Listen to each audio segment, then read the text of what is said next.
26. Em Cafarnaum. Jesus parava em Cafarnaum entre suas viagens de um lugar para outro, e essa cidade chegou a ser conhecida como sua própria cidade.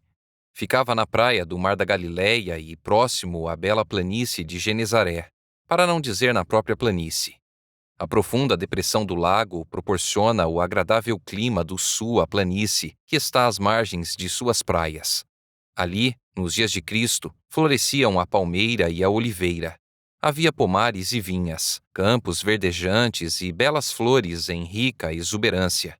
Tudo regado por córregos que brotavam das rochas. As praias do lago e as colinas que a circundavam, a uma pequena distância, estavam repletas de cidades e vilarejos. O lago era coberto de barcos de pesca. Por toda parte, percebia-se a agitação da vida diária. Cafarnaum se adaptava bem para servir como centro da obra do Salvador, estando na estrada de Damasco a Jerusalém e ao Egito e ao Mar Mediterrâneo. Era uma grande via de comunicação. Pessoas de muitos lugares passavam pela cidade ou ali paravam para descansar nas idas e vindas de suas viagens.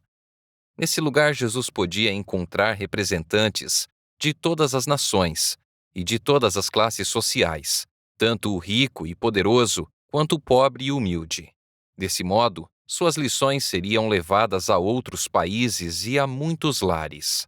O estudo das profecias seria estimulado, a atenção seria atraída para o Salvador e sua missão apresentada ao mundo. Apesar da atitude do Sinédrio contra Jesus, o povo aguardava ansiosamente o desenrolar de sua missão. Todo o céu estava cheio de interesse.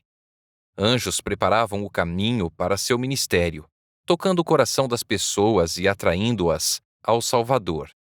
O filho do nobre, a quem Jesus curara, era em Cafarnaum uma testemunha de seu poder, e o oficial da corte e sua família testificavam alegremente de sua fé. Quando se soube que o próprio mestre estava ali, toda a cidade se agitou. Multidões eram atraídas à sua presença. No sábado, o povo se dirigiu à sinagoga de tal maneira que muitas pessoas tinham que voltar, por não conseguirem entrar. Todos os que ouviam o Salvador se maravilhavam da sua doutrina, porque a sua palavra era com autoridade. Ensinava-os como quem tem autoridade e não como os escribas.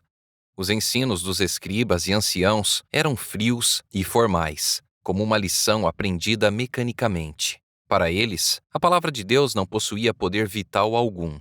Seus ensinos eram substituídos pelas ideias e tradições deles próprios. Na costumeira rotina do culto, diziam que explicavam a lei, mas nenhuma inspiração de Deus comovia o coração deles ou de seus ouvintes. Jesus não tinha nada que ver com as várias facções existentes entre os judeus. Sua obra era apresentar a verdade. Suas palavras derramavam uma torrente de luz sobre os ensinos dos patriarcas e profetas, e as Escrituras chegavam às pessoas como nova revelação. Nunca antes seus ouvintes haviam percebido tal profundidade de sentido na palavra de Deus. Jesus abordava o povo onde estava, como alguém que conhecia de perto suas dificuldades. Tornava bela a verdade, apresentando-a da maneira mais clara e simples. Sua linguagem era pura, refinada e clara como a água corrente de uma fonte. Sua voz era como música aos ouvidos que haviam escutado o monótono falar dos rabinos. Contudo, embora seu ensino fosse simples, falava como alguém que tinha autoridade.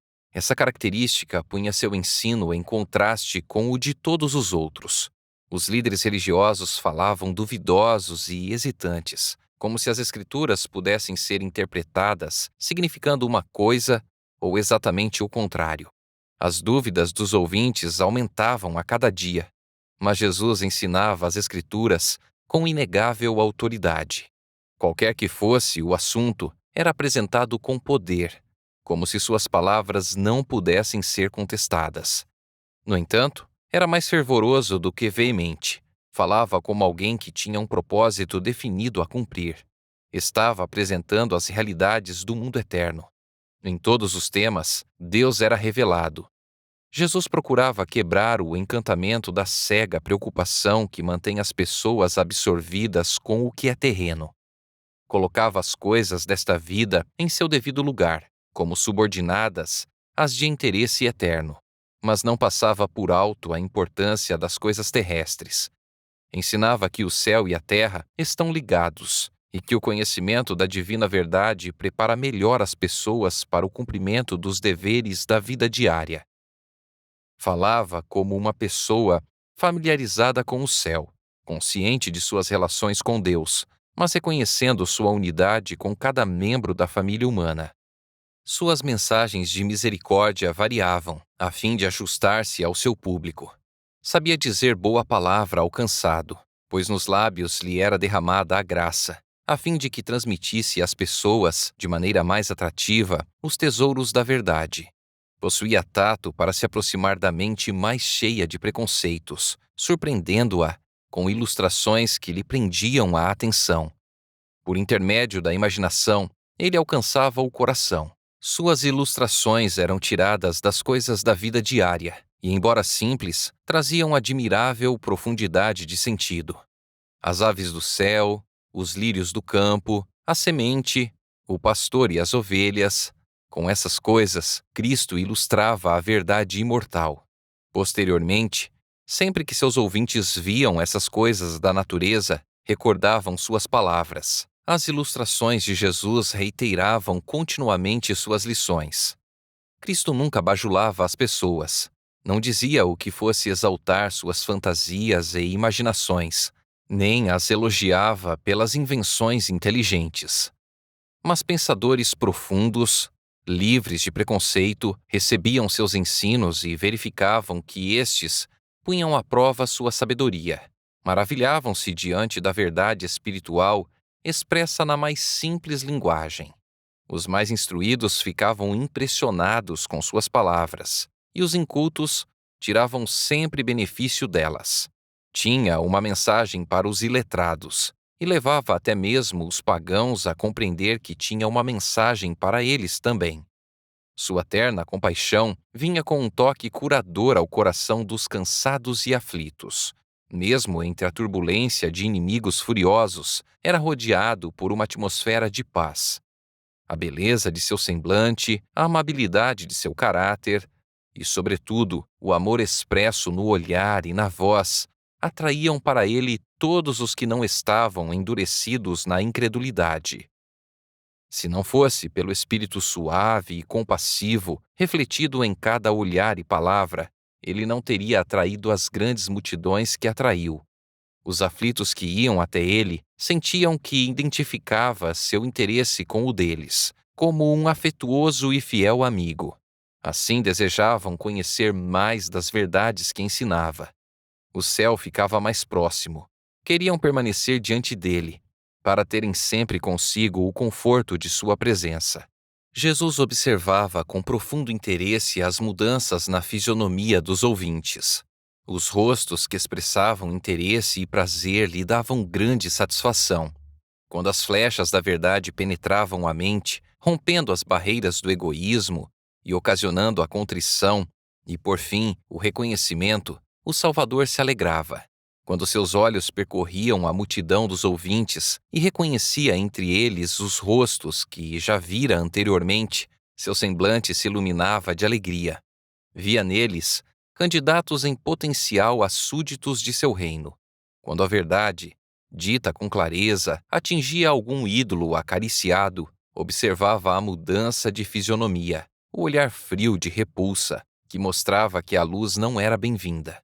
Quando via pessoas recusarem a mensagem de paz, isso lhe feria profundamente o coração. Certa vez, Jesus estava falando na sinagoga sobre o reino que viera estabelecer e de sua missão de libertar os cativos de Satanás, quando foi interrompido por um agudo grito de terror. Um louco saiu correndo dentre o povo, exclamando: "Ah, que queres conosco, Jesus de Nazaré? Vieste para nos destruir? Sei quem tu és, o Santo de Deus." Naquele momento, tudo era confusão e pavor. A atenção do povo se desviou de Cristo e suas palavras não foram escutadas. Esse era o desígnio de Satanás em levar a vítima à sinagoga. Mas Jesus repreendeu o demônio dizendo: "Cala-te e sai deste homem." O demônio, depois de o ter lançado por terra no meio de todos, saiu dele sem lhe fazer mal. A mente desse pobre sofredor fora dominada por Satanás, mas na presença do Salvador, um raio de luz penetrara as trevas. Foi despertado e almejou a libertação do domínio do maligno. O demônio, porém, resistia ao poder de Cristo. Quando o homem tentou apelar para Jesus em busca de auxílio, o espírito mau pôs as palavras em seus lábios, e ele gritou em angustiante medo. Em parte, o possesso compreendia que estava na presença de alguém que podia libertá-lo. No entanto, ao tentar chegar ao alcance daquela poderosa mão, outra vontade o segurou. Outras palavras encontraram expressão por meio dele. Terrível era o conflito entre o poder de Satanás e o seu desejo de libertação. Aquele que vencera Satanás no deserto da tentação foi novamente colocado face a face com seu adversário. O demônio exercia todo o poder para manter domínio sobre a vítima. Perder terreno aqui seria dar a Jesus uma vitória. Parecia que o homem torturado perderia a vida na luta com o inimigo que fora a ruína de seu vigor físico. Entretanto, o Salvador falou com autoridade e libertou o cativo.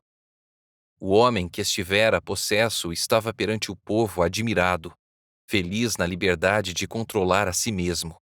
O próprio demônio testificara do poder do Salvador. O homem louvou a Deus por seu livramento.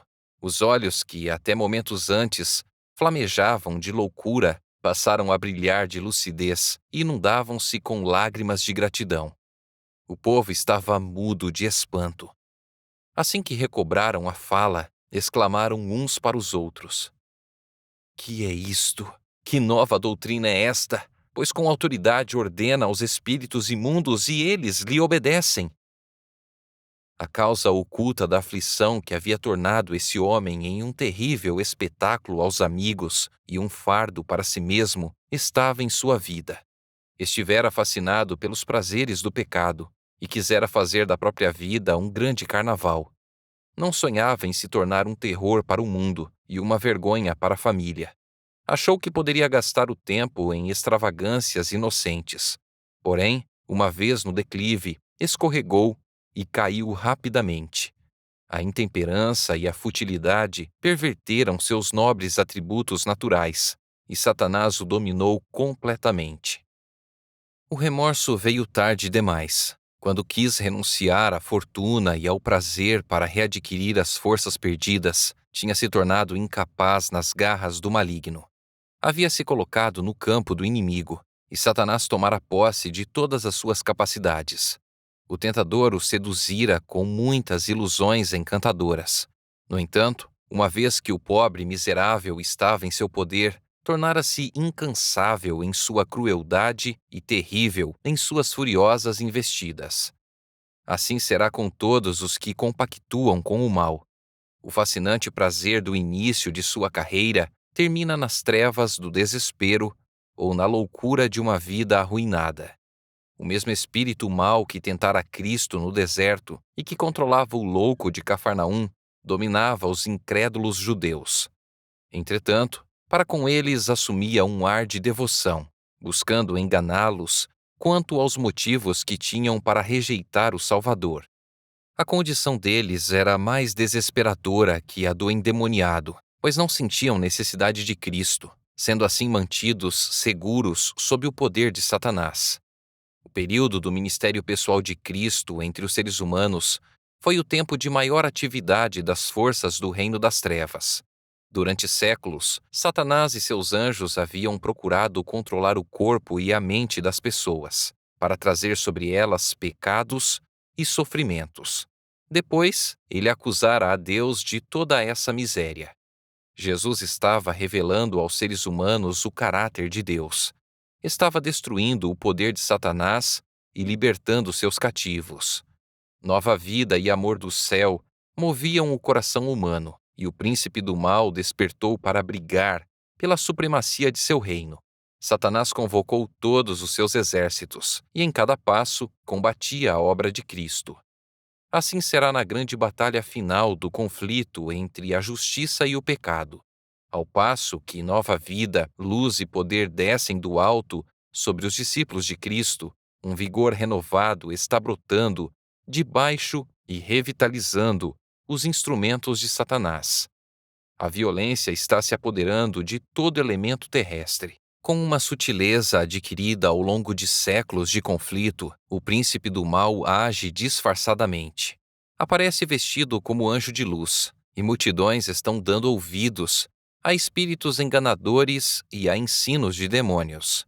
Nos dias de Cristo, os líderes e mestres de Israel eram impotentes para resistir a Satanás.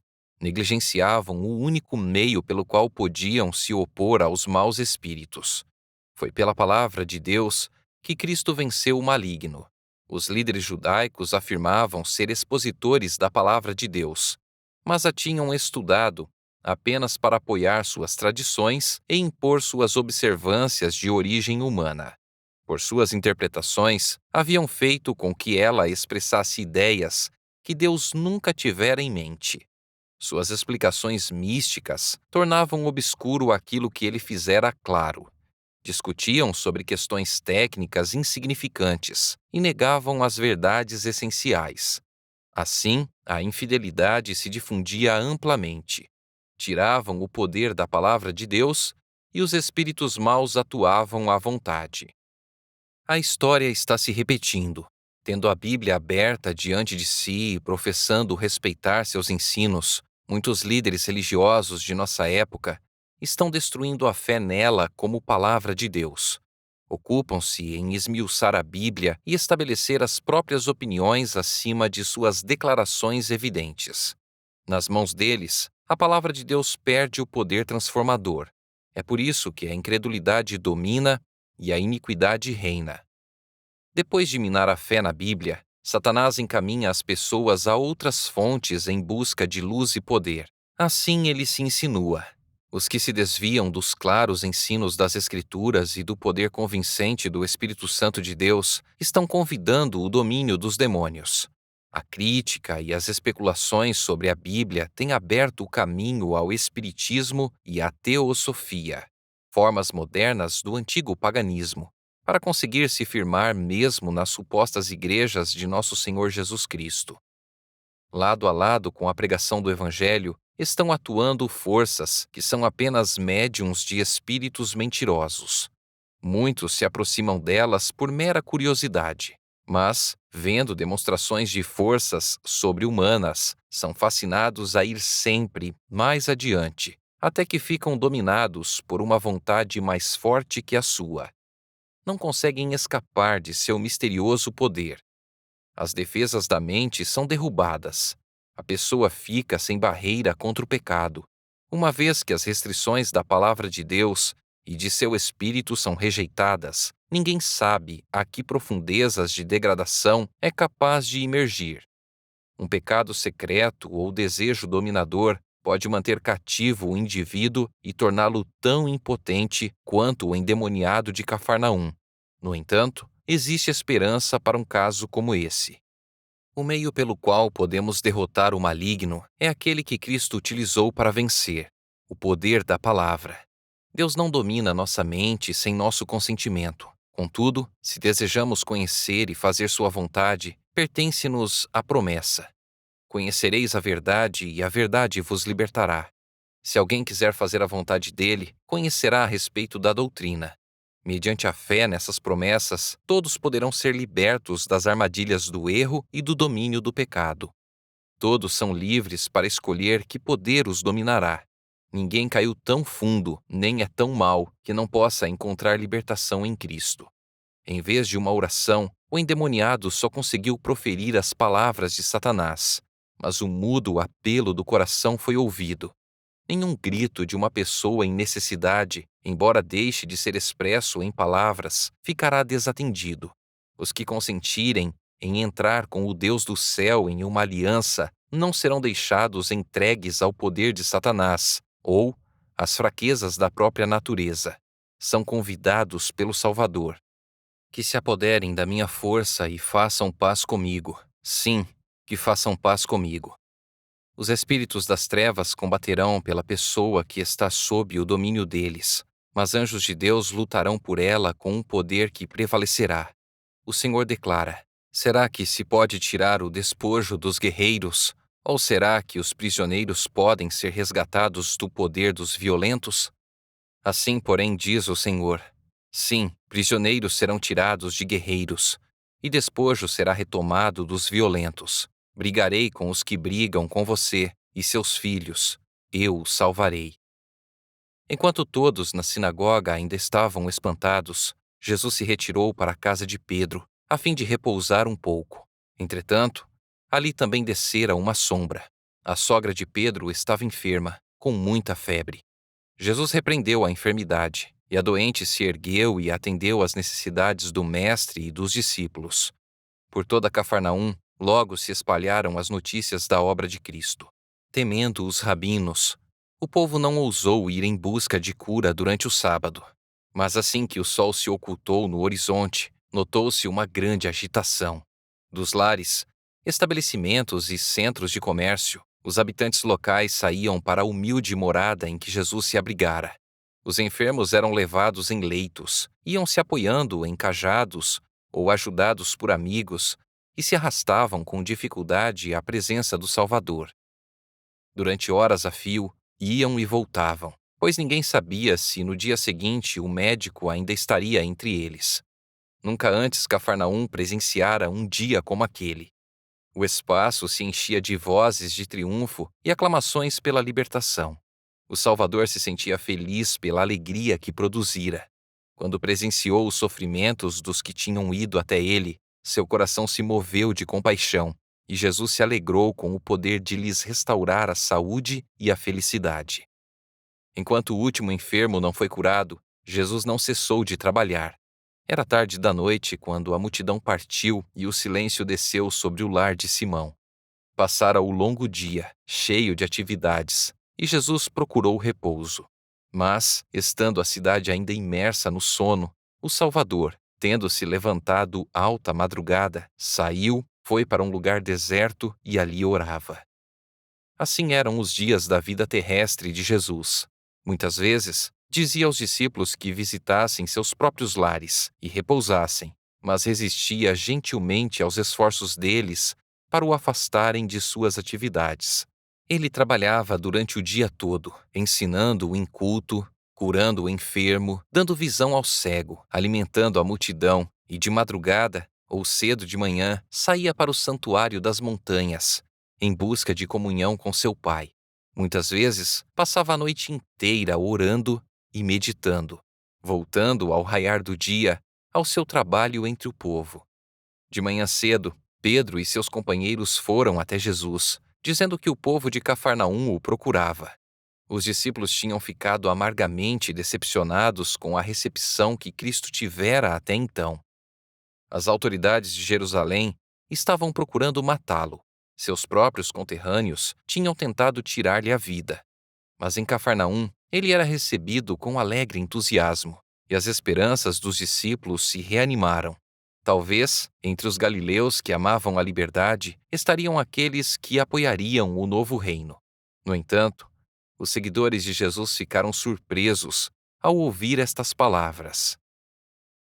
Vamos a outros lugares, às povoações vizinhas, a fim de que eu pregue também ali, pois para isso é que eu vim. Na agitação que então dominava Cafarnaum, havia perigo de que se perdesse de vista o objetivo de sua missão. Jesus não ficava satisfeito em chamar a atenção meramente como realizador de atos sobrenaturais ou médico de enfermidades físicas. Buscava atrair as pessoas a si como salvador delas. Ao mesmo tempo que o povo queria ansiosamente crer que ele viera como rei para estabelecer um reino terrestre, Jesus desejava desviar a mente deles das coisas do mundo para as espirituais. O simples sucesso mundano impediria sua obra, e a admiração da descuidada multidão o desagradava. Em sua vida, não cabia qualquer manifestação de egoísmo. A homenagem que o mundo presta à posição, à riqueza ou ao talento era estranha ao Filho do Homem. Nenhum dos meios empregados pelos seres humanos para conseguir a obediência ou impor respeito era usado por Jesus. Séculos antes de seu nascimento, fora profetizado sobre ele: não gritará nem clamará, nem erguerá a voz nas ruas, não quebrará o caniço rachado, e não apagará o pavio fumegante. Com fidelidade fará justiça, não mostrará fraqueza, nem se deixará ferir, até que estabeleça a justiça sobre a terra. Os fariseus procuravam se distinguir mediante seu meticuloso cerimonialismo e a ostentação de seu culto e atos de caridade. Mostravam zelo pela religião, fazendo dela o tema de discussões. As disputas entre as facções opostas eram acaloradas e longas, e era comum se ouvir na rua vozes de intensas contendas entre instruídos doutores da lei. A vida de Jesus estava em grande contraste com tudo isso. Nela jamais foi presenciado qualquer discussão agressiva, ostentação de culto ou qualquer ato que buscasse aplausos. Cristo estava escondido em Deus, e Deus era revelado no caráter de seu Filho.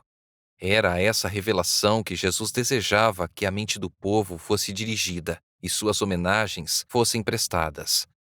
O sol da justiça não veio ao mundo em esplendor para ofuscar os sentidos com sua glória.